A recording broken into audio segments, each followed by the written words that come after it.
Nossa, professor, eu estava me sentindo um cego.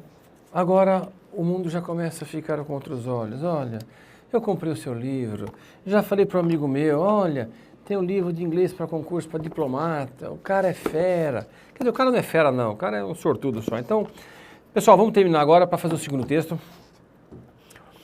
E lembrando que eu não quero que vocês comecem a ler as perguntas, o texto, eu quero que vocês comecem a ler o texto, as perguntas, tá? Na última aula, na aula 4, fizemos essa correção, tá? Deixa eu só marcar um negócio aqui antes que eu me esqueça. Fizemos essa correção da primeira lição, da primeira unidade só, da primeira pergunta, tá? Vendo o texto, é só para a gente amarrar as duas aulas, para não perder tempo. Inclusive, eu vou até fazer um pouco mais curta essa aula, que da outra vez eu fiquei 39 minutos, foi, né? Quase, né? Vou fazer menos para você não brigar. Aliás, eu estourei o tempo várias vezes já, né? Então eu tô com crédito para não vai, né? Vai xingar o João Antônio depois. Bom, vimos aqui então que a pergunta certa era de voz passiva de objeto indireto, que a alternativa certa era essa, was given, e eu volto a frisar, na página 106 do meu livro tem a explicação de voz passiva, é fundamental, é o tópico, é a parte gramatical mais complexa que tem, porque nós não temos esse correspondente em português, então eu sugiro, eu encarecidamente peço, pelo amor de Deus, dá uma olhada lá, tá? Se não for no meu livro, pode ser em outro também, não tem problema nenhum, tá? É que no meu tá melhor explicado, melhor bonitinho, tá? 92, no texto a expressão letter ear, e nós demos um exemplo lá na aula 2, né, da dupla former, é uma dupla caipira, former e letter, né? Esse former é o primeiro que foi mencionado num grupo de duas pessoas, coisas ou grupos, sempre tem uma frase antes, né? O Corinthians e o Chelsea jogaram dia 16 de dezembro. The former venceu e the latter saiu chorando. Quer dizer, o primeiro venceu, que foi mencionado, que foi o Corinthians, e o último saiu chorando, que é o segundo mencionado na frase anterior, tá? E voltando aqui no texto, o que ele fala aqui? Voltando aqui na frase do texto, deixa eu só tirar essa parte de amarelinho aqui. Deixa eu ver. Tirar essa parte de amarelinho. Tá? Ele faz o quê? Então, olha o que ele faz aqui, ó.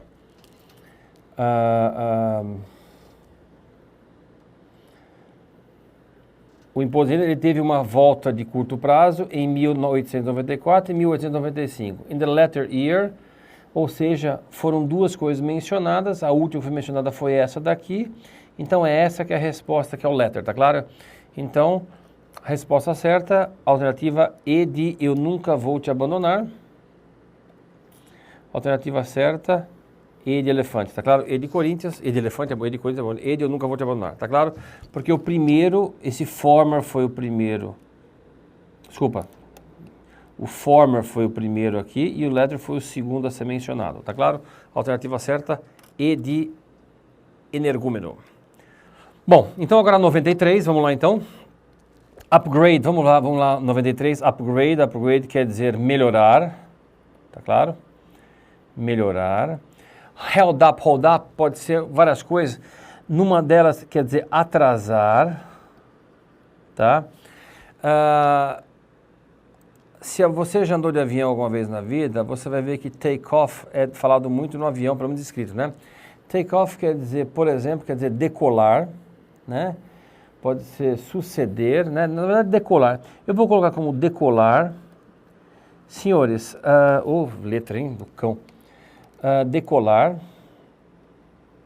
isso de avião, retirar, quando você fala retirar roupa, take off the clothes, tirar as roupas e assim por diante. Então, né, eu estou,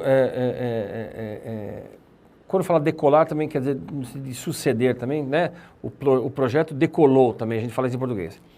Cancel out é cancelar, ou então contrabalancear no caso, porque essa vai ser a resposta correta, contrabalancear,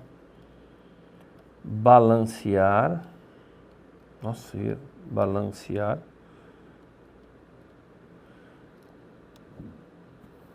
contrabalancear, letra, hein, meu Deus do céu, não está saindo, tá? E overcome é superar.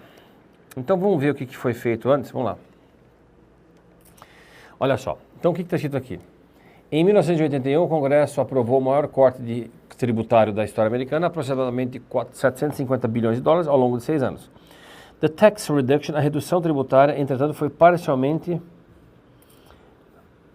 contrabalanceada por 2 leis tributárias em 82 e 84 que tentaram alavancar, tentaram arrecadar aproximadamente 265 bilhões de dólares. Então, olha para mim, eles fizeram um corte, tá? Olha para mim, Jorge, vira lá um negocinho para mim, para eu me ver lá, Eles cortaram 750 bilhões, depois eles fizeram o quê? Fizeram 2 leis de 82 e 84 para dar uma compensada nessa perda de 750 bilhões, e essas 2 leis tentaram raise, eu sei, quer dizer elevar, mas também quer dizer, no caso aqui, raise money seria levantar uma grana, levantar um empréstimo, e aqui arrecadar aproximadamente 265 bilhões para compensar. Então, você aqui tinha que saber vocabulário, a alternativa certa é a D de desejo, tá? D de desejo, muita gente foi nessa, tá? Muita gente foi nessa, né? Mas você não fala assim, a redução, entretanto, foi parcialmente superada. A redução não foi superada, a redução foi contrabalanceada, foi compensada, tá claro isso? A alternativa certa, D. Então, repara uma coisa só que a Carlos Chagas faz, e eu gostaria que você desse uma olhada. Eu tive uma turma particular em São Paulo, onde o pessoal fazia uma aula por semana e a gente preparava o pessoal para as provas. E graças a Deus tivemos muito sucesso com relação a isso. Obviamente que o sucesso não é eu que fiz, na verdade o pessoal estudava aquilo que a gente orientava. Existe uma proporcionalidade, então presta atenção agora, existe uma proporcionalidade. Você vai perceber que na pergunta 91, que está no quadro aí, a alternativa certa foi C, depois a alternativa certa foi E, e agora a alternativa certa foi D. Então nós já tivemos, agora eu até me perdi, C, então já temos C, D e E. Então a 94 e 95... ou vai ser AB ou vai ser BA, provavelmente. Dá uma verificada, tudo bem que essa prova aqui tinha 10 questões, o próximo texto também é da prova. Agora, o que eu vou pedir para você é o seguinte, sempre dê uma olhada, existe essa possibilidade de proporcionalidade, tá claro isso? Tá? Vamos ver se isso dá certo? Vamos. Segundo texto, volto a frisar, quando você tem isso daqui, ó, segundo texto, funhanhou a sua vida, eu sempre quero que você não responda essa primeiramente, tá? Sempre as 3 primeiras, porque essa daí vai acabar com a tua raça depois, tá? Então, segundo o texto dos Estados Unidos, os impostos sobre vendas de joias e similares existem desde os primórdios da sua história. Mentira isso, ele fala no começo que foi só para ajudar não sei das quantas lá, tá? Foi só o alto custo da guerra de 1812, ó, 1812, se começou lá em 1791, só que em 1812 trouxe o primeiro imposto sobre vendas de ouro, como é que chama o negócio? Prataria, joias, assim por diante, então não está certo essa, tá? O ouro começou a ser taxado, então essa está fora, essa está eliminada. E aí eu pedi para vocês darem uma olhada com relação a esse número, né? Lembra? No começo da segunda aula, eu falei, olha, guerra de 1812, depois 1817, depois guerra civil. No texto, ele também menciona isso, tudo bem que está em inglês, mas você já consegue dar uma olhada no texto, já consegue dar uma verificada no texto, e você vê, por exemplo, quer ver, ó, o ouro começou a ser taxado, vamos pegar a letra B de Bosque aqui, letra B de Bosque. O ouro começou a ser taxado para fazer face aos gastos decorrentes da guerra de 1812. Lá no texto tem um negócio de 1812, vamos ver? Tá, então olha só. Deixa eu só voltar a pergunta, que eu não lembro agora. O ouro começou a ser taxado, quer dizer, o ouro começou a ser taxado para fazer face aos gastos decorrentes da guerra de 1812. Vamos lá. O alto custo da guerra de 1812 fez surgir os primeiros impostos sobre vendas da nação sobre ouro. Então é isso mesmo. A alternativa certa é... Por enquanto é B de bola, né? Bom, a resposta certa é a B, você deve ter feito em casa e já percebeu isso. Então veja, independentemente de você já ter percebido isso daí, Eu sugiro sempre que as pessoas, se tiver um tempo mais elástico, não vai ter provavelmente, mas dê uma verificada nas outras alternativas também, tá? Eu não vou fazer isso aqui para a gente poder economizar tempo, tá? Mas a letra certa é a B. Na prova, tá? Não, vamos fazer aqui rapidinho, vai. Além dos impostos sobre produtos importados, foram instituídos mais impostos internos a partir de 1817. Então, vamos ver o que ele fala de 1817.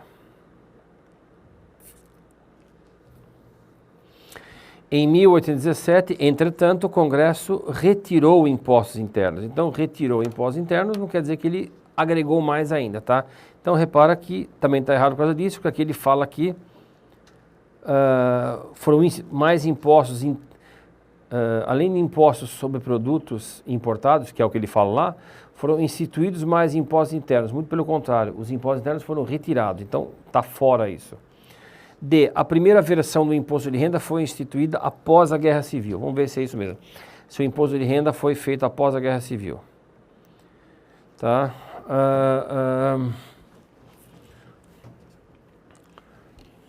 Deixa eu ver a pergunta, porque agora eu também não lembro. A primeira versão do imposto de renda foi após a Guerra Civil. Vamos ver isso.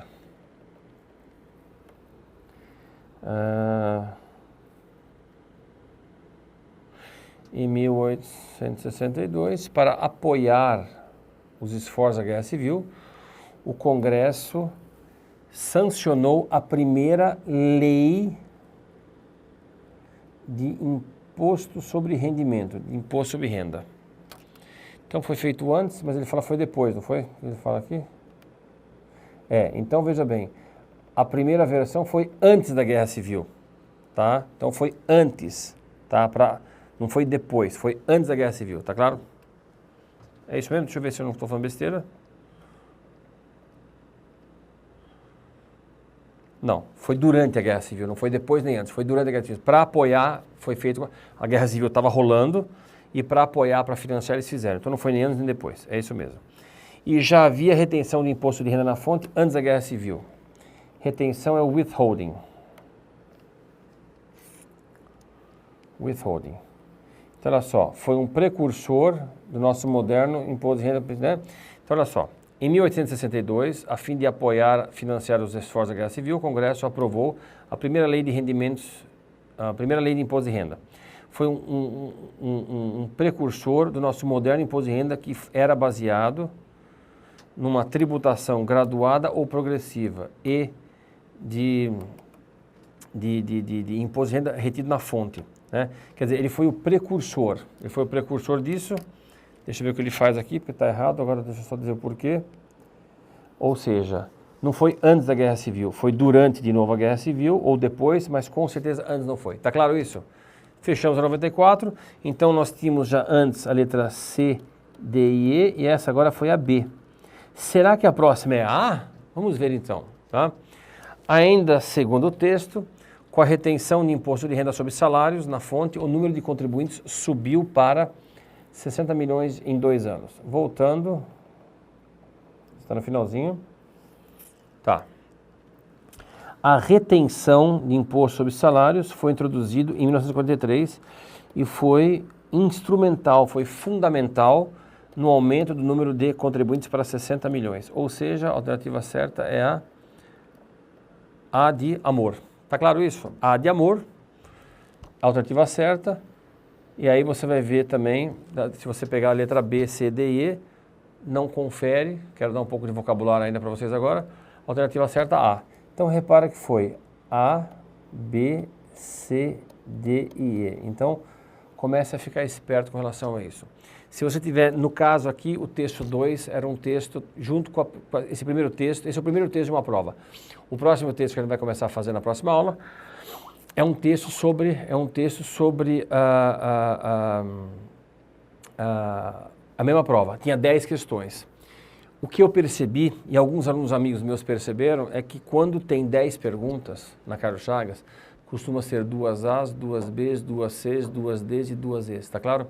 Se tiver 5 alternativas só, uma prova com 5, Cés Gran Rio, a Carlos Chagas, não costuma ser uma A, B, C, D ou E. Dá uma verificada isso em provas anteriores. Nota-se que quando você tem 10 questões, os caras fazem uma certa, 10 ou 15, por exemplo, eles fazem uma proporcionalidade, 2 A's, 2 B's, 2 C's, 2 D's. Quando tem 5 questões, eles fazem 4 letras diferentes e repetem uma. Já vi muitas vezes acontecer isso. Como assim, professor? Tem uma A, uma B, uma C e 2 D's, eles esquecem uma E. Ou uma A, 2 B's, uma C e uma E, esquece a D, sabe? Eles deixam uma, quando tiver 5 alternativas só, quando tiver 5 questões. Dá uma verificada, faça esse estudo com as outras matérias, porque de repente você faz a prova, responde as questões que você já sabe e fica em dúvida entre outras. E aí você vê essa proporcionalidade e é capaz de você, nessa brincadeira, ganhar mais 1, 2 ou 3 questões, tá? E faz diferença, perfeito?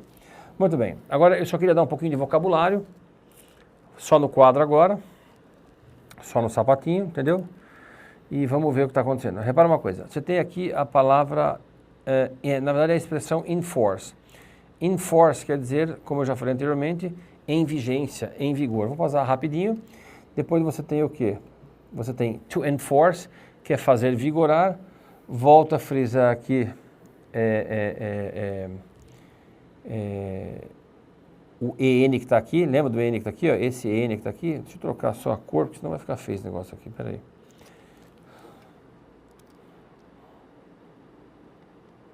Deixa eu botar outra cor aqui. Esse prefixo EN, né, que seria, se force, quer dizer, vigência, é pôr em vigor, executar, né? Pode ser aplicado também. Enforcement, execução de uma ordem, execução de uma lei. Enforceable, você pode traduzir como executável, que tem força legal ou aplicável. Por que eu estou dando esse tipo de vocabulário? Porque as pessoas realmente, as bancas estão começando a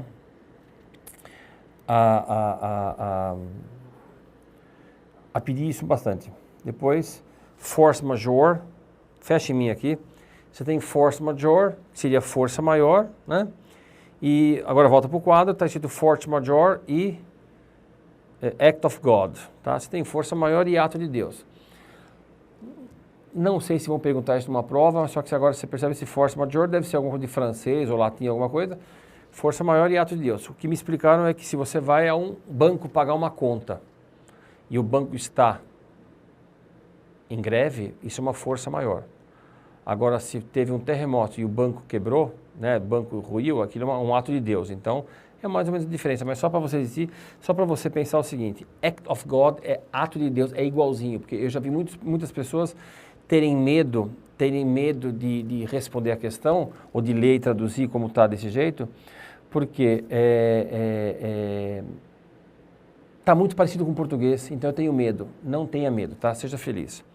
Depois tem to enforce, to enact. Essa daqui eu gostaria que você desse uma copiada, tá? Dá uma copiada aí, por quê? Porque as pessoas costumam a diferenciar. Uma é to enforce, que é fazer vigorar, entrar em vigor. A outra é fazer o quê? A outra é promulgar. Veja, aliás, devia estar ao contrário aqui. To enact é fazer virar lei, é aprovar a lei. To enforce é você ou aplicar a lei, ou no caso seria também só depois que ela é publicada no Diário Oficial é que você pode fazer ela virar lei, tá claro? Então essas duas aqui são dois verbos extremamente parecidos, tá? Ele pode perguntar na prova, de acordo com... Carlos Chagas faz isso muito, né? Então ele fala assim que foi enacted. E ele fala assim, então ela foi, de acordo com o texto, a lei já está em vigência. Quando está enact, não está em vigência. Só quando está in force está em vigência. Acho pouco provável o cara perguntar isso, porque uma pessoa que faz uma pergunta dessa é porque não tem Jesus no coração, né? Uma coisa impressionante um negócio desse. Aí já não é mais uma banca organizadora, é ruindade, é coisa do capeta, tá claro isso? Muito bem, como eu já estourei várias vezes o tempo, vou dar um break agora para a gente começar o segundo texto depois, tá claro? Fiquem com Deus, obrigado por tudo e deixa eu tomar uma água aqui para acabar esse em boa, olha só que fica bonito, não fica não? Olha só, tchau.